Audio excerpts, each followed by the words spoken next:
Hello, Mayor Jeff Schielke speaking to you on Friday, October 2nd, 2020. And I'd like to begin today by giving an update on some of the road work that is going on in the community of Batavia. Specifically, there are two that, as all of us know, have been somewhat shut down for the last few months. One of them being Main Street from Water Street out to Van Noordrijk, and the other one being South Perry Street from the railroad tracks at Wilson down to Pine Street. And I'm pleased to report I was told yesterday that we are hopefully within a month of totally cleaning up everything on Prairie Street. I've gotten some nice comments from some of the residents down there about the cooperation and the quality of the work of the contractor, so I'm pleased to hear that.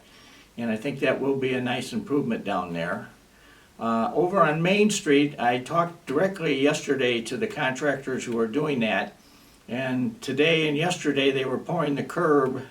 It's the new curb that's going to be started at Water Street, and their first lay is going to be from Water out to Jackson, and the second lay is going to be from Jackson out to Van Noordrijk. And they are of the opinion that they hope to have everything wrapped up right before Thanksgiving. That thing was a very complicated project to undertake because what we were doing out there in some respects, starting, as you may remember, the last couple of years we've been working down on the southwest side with some great degree of intensity, because the southwest side of Batavia was serviced by what they called the combined water system, where you had the sanitary and the storm sewer water both going into this one single pipe. And in heavy rain situations in the last few years, what we've had is there's more rain coming into that pipe than the pipe has capacity, and what we were starting to have was water back up into basements of the homes there from Main Street south. And so we had to take efforts to eliminate that. We were able to get some nice loans from the state government to help pay for it, and so as a result we are in the process of completing that work with the Main Street, because Main Street was one of the main problem areas where we had the pipe that, as near as we could tell, was put in the ground originally in 1913, so it was 107 years of age. So just its age by itself should speak to it. But that should be completed, and everything should hopefully be back into working, at least drivable fashion by the holiday season. So I'm pleased to give you that report. The second big question I've gotten recently in the last few days is about what Batavia is going to do for Halloween. I've heard from every side of the room on this one. Some people think we ought to just tell nobody can have Halloween. Others are very insistent that their children and grandchildren, whatever, be allowed to trick or treat. So the state of Illinois has come out with a state guideline, which I would encourage you. You can go online to the city website. The whole thing is written out there. But in a nutshell, what they are encouraging is that we try to restrict trick-or-treating to the 31st from 4 in the afternoon to 7 p.m. at night, or about a 3-hour stretch there.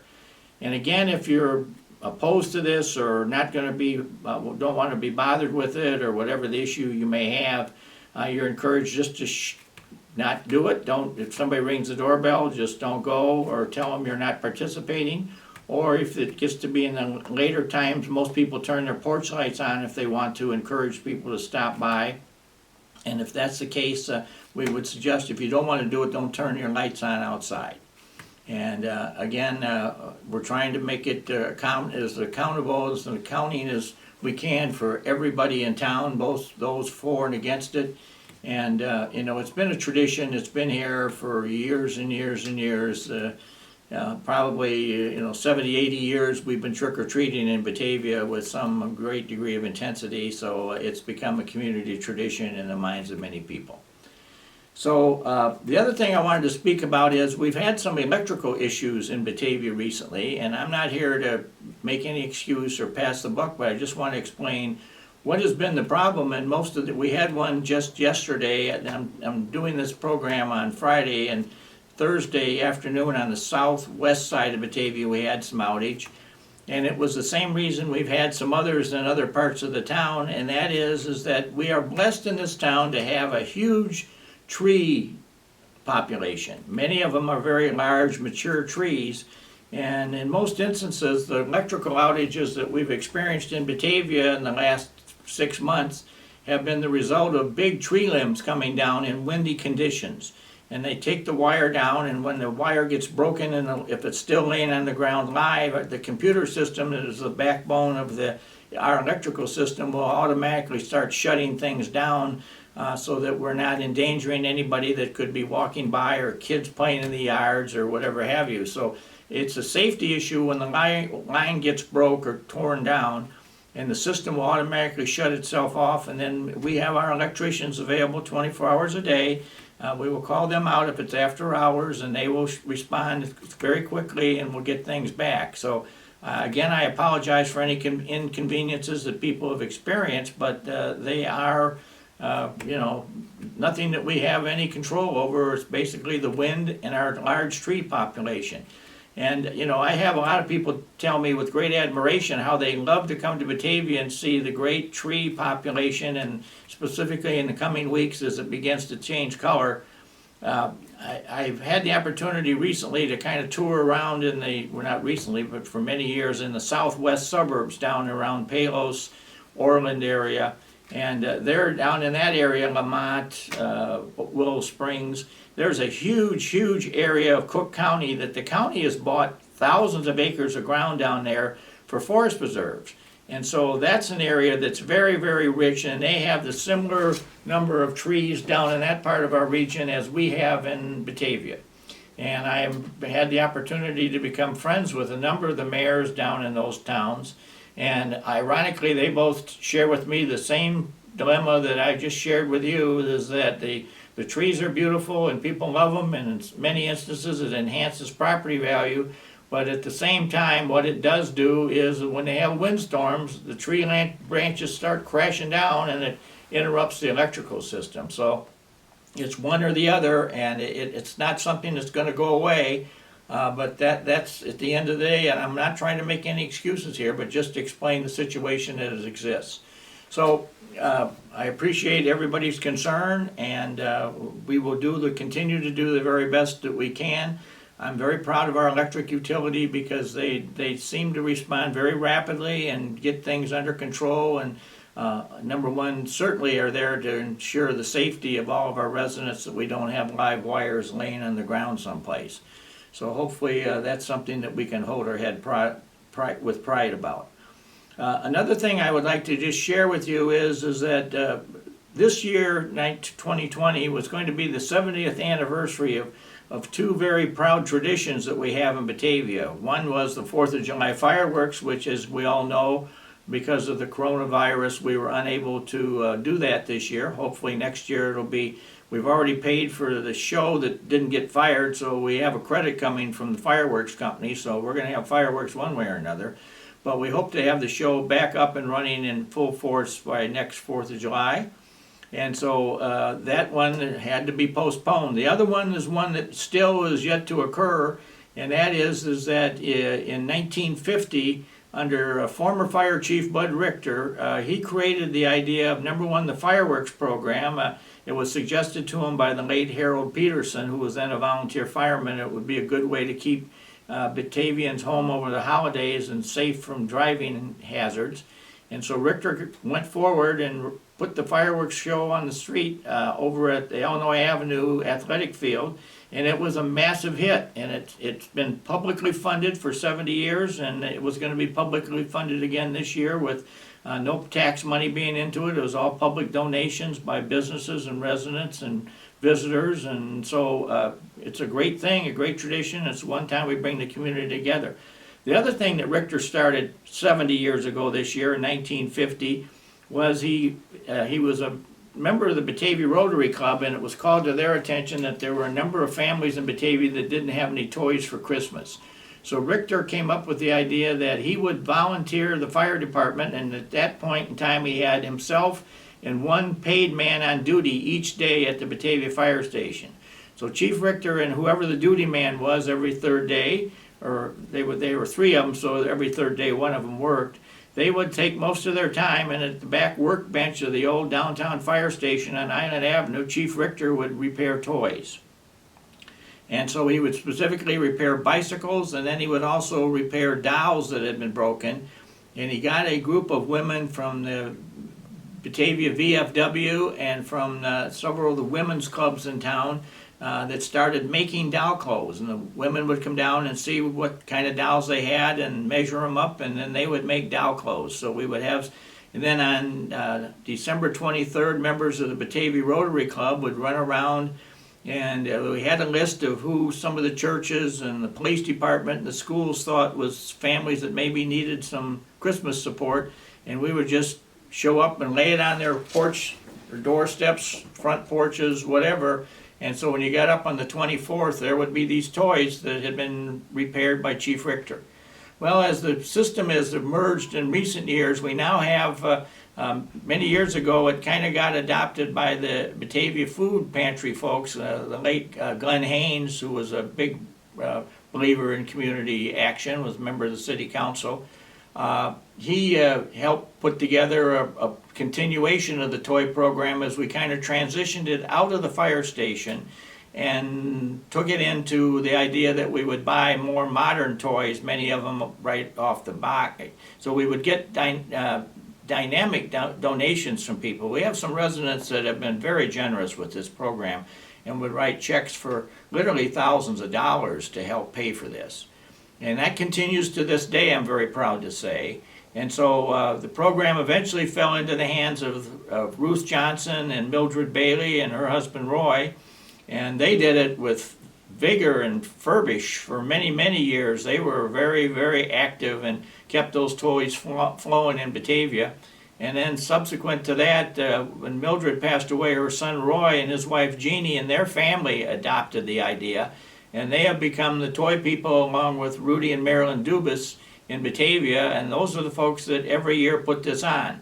So this year we're just finalizing a location. We need almost thousands of square feet to put all this stuff out, get it organized and sorted. And we've had some very generous donors in town, specifically Aldi grocery stores gives us a lot of toys from stuff that they've acquired and things that they were thinking about putting in their stores to sell, and they have extras, and so they donate all this to us. And so as a result, we've got a lot of stuff currently stored in the old Hubbard's furniture store on Batavia Avenue. Now that's probably not a spot that's going to be ideal for the distribution just because of the traffic configurations and that around it.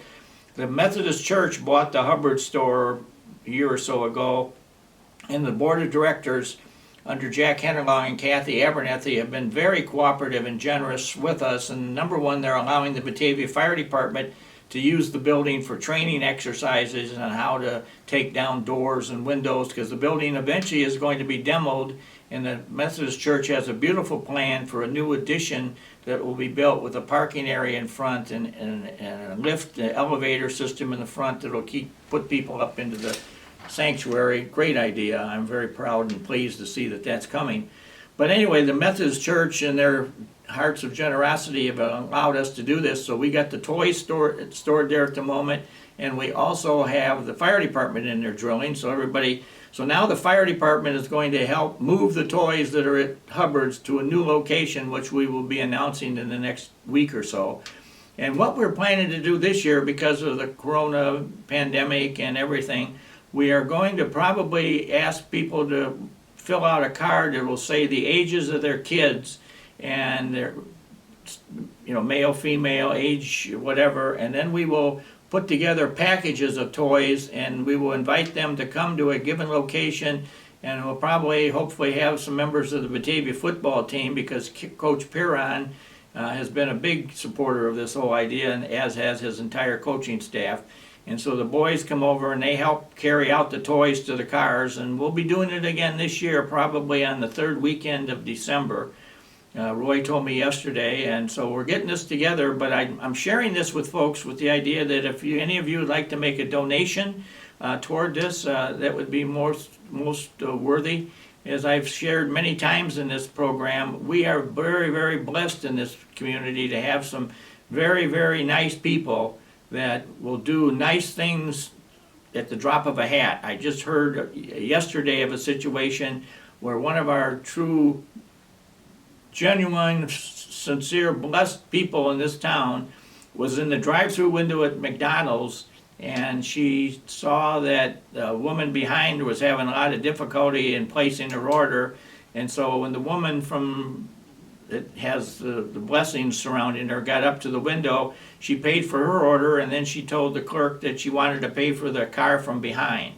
And I guess it was a pretty healthy order, but the woman gladly paid for it. And then I guess the woman who got up to the window and found she didn't have to pay for it because of the generosity of the woman ahead of her, that woman got all excited and threw kisses at the woman and everything else. So we do have a generous community, and again, if somebody would like to make a donation, we are accepting them at the City Hall or at either the East or West Side Fire Station.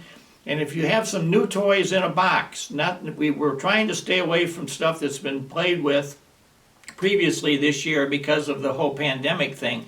But if you've got some new toys that have not been played with and you'd like to donate them, you could drop them off either at the reception desk at Batavia City Hall up here on the second floor, where there's an elevator to get you there, or you can come up the stairs, or you can drop them off at either the East or the West Side fire stations. And Roy and his crew will be driving around picking those up. And then, as I say, the Batavia firemen have been a real blessing to us in this thing, because there's a lot of weight that has to be moved in this process.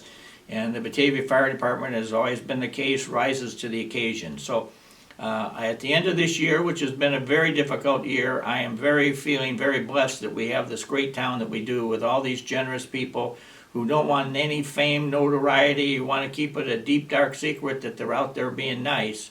But we are truly blessed by having these people, and I feel truly blessed by knowing them and cherishing them as my friends. So anyway, let me close for the day. Again, the pandemic still goes on. As we've heard, the President of the United States has now been identified as maybe somebody who has some issues with it.